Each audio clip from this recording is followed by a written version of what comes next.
Are you a health-focused leader and still battling food cravings and feeling drained? Welcome! Here is your hostess and coach, Chandra Zas, helping people make food and mood changes doable without missing out. Go ahead, high five that like button, subscribe and share while you're there.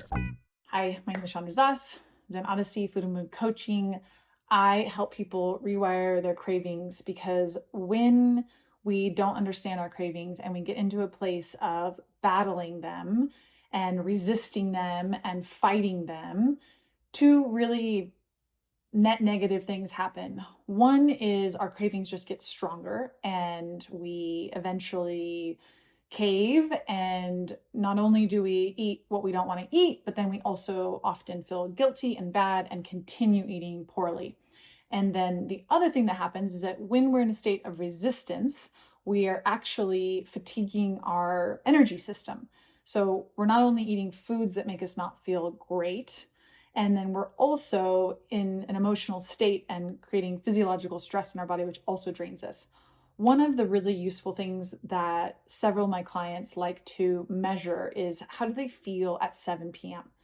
It's a really, really good marker to be like, okay, it's 7 p.m. And what often a lot of my clients come in with is like, I want to feel energized, present, even like play with my kids, and not where they're at is like, I'm exhausted. All I want to do is like eat pizza, drink beer, and watch TV. Like I just want to like check out and just manage through this last couple hours a day because I'm wiped.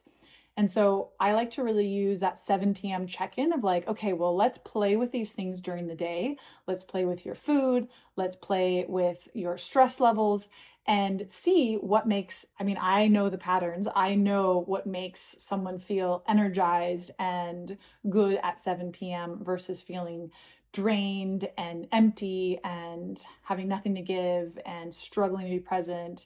Playfulness is like not even a question because they're just exhausted. And so what if the key to you feeling energized and feeling present and feeling good at 7 p.m. is actually rewiring your cravings, like understanding how to work with your cravings that doesn't have to do with resisting them, doesn't have to do with like forcing yourself to do something, doesn't have to do with like pushing yourself. It has to do with like, okay, how does my brain work? How do my cravings work?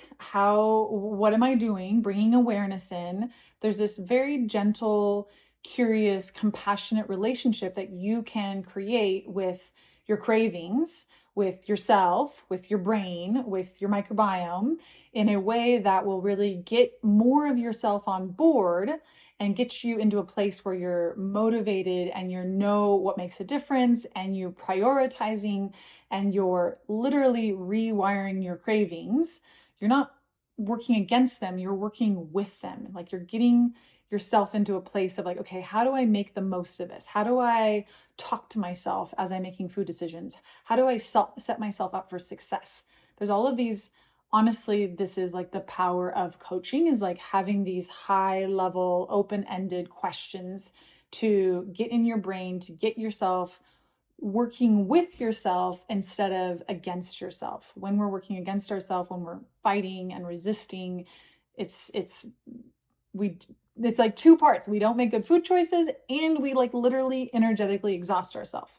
So if you're resonating with this and you would like some help and you're ready, and sometimes even like desperate is a really good ingredient for making some serious changes. So especially if you're desperate to actually get to the root cause of your energy levels, of how you feel at 7 p.m., of your health symptoms, of your brain clarity, there is a very simple program that I can walk you through and hold your hand and help you get yourself on board, rewire your cravings, and really create the energetic state that you want both at work and also at home, so that you're feeling in your body, you're feeling nourished, you're feeling on, you're feeling present, you're feeling productive in a really gentle, curious, compassionate, energizing way, and really relationship states that you can create with yourself. It's pretty damn magical. I will just wrap this up with one story from one of my really dear clients. Her name's Britta, and she came into my program at this like pretty desperate place. She got this. Hello, my friend. How are you? I'm in the Dead Sea, floating in the water. Go ahead and like and share and follow so we can keep in touch. Set of large list of do not eats. These foods are flaring you up, and she's like, oh my gosh, I don't know if I can do this. I don't want to do this. I'm so overwhelmed. And I just heard her, and I was actually sitting on the grass when I was talking with her. And I remember just this moment of like, look, we don't have to do all of these no's. We can really focus on what's going to nourish your body.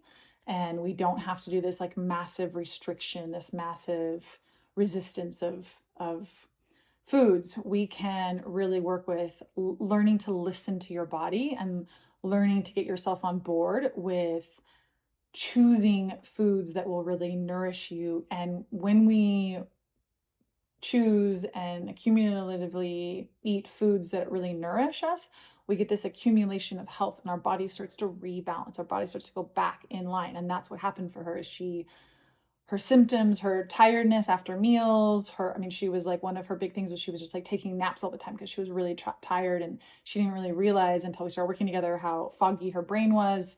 And she got to this place where she's like, oh my gosh, these foods I am actually craving these nourishing foods. I'm craving these recipes that you suggested. I'm craving, one of the big ones was this bone broth that really, really made a big shift for her. She's like, and then several other recipes. She's like one of the biggest fans of my recipes. She's like, these have changed my life. They don't take so much time. They give me so much energy. I'm in this place of totally craving nourishing foods. And I remember one time she went out for like a KFC or something, and she was like, oh my gosh, I can't believe I used to eat this all the time. I can't believe how it makes me feel. And it's this collection of evidence. It's not like falling off the bandwagon. It's like, okay, like now I know how good I can feel when I have 90% nourishing foods in my body. And then I can pay attention and notice, okay, if I eat this and this makes me feel this way. And by the end of our program, she was just over the moon, excited about her entirely new relationship with food and this really easy and effortless and even excited craving place of really nourishing foods. So it's totally possible. And it really, truly, I know so many people try to make food changes from restriction and the list of no's, and it's just not what I have found to be the sustainable way to really make food changes and really get ourselves on board and really truly crave foods that make us feel really good and on and alive and stoked and energized at 7 p.m. So send me a DM, a comment, whatever, however is easiest for you to just say, hey, I'm ready to make over my relationship with cravings. Send me a comment and we can chat and figure out the next steps for you. So until then, see you next week.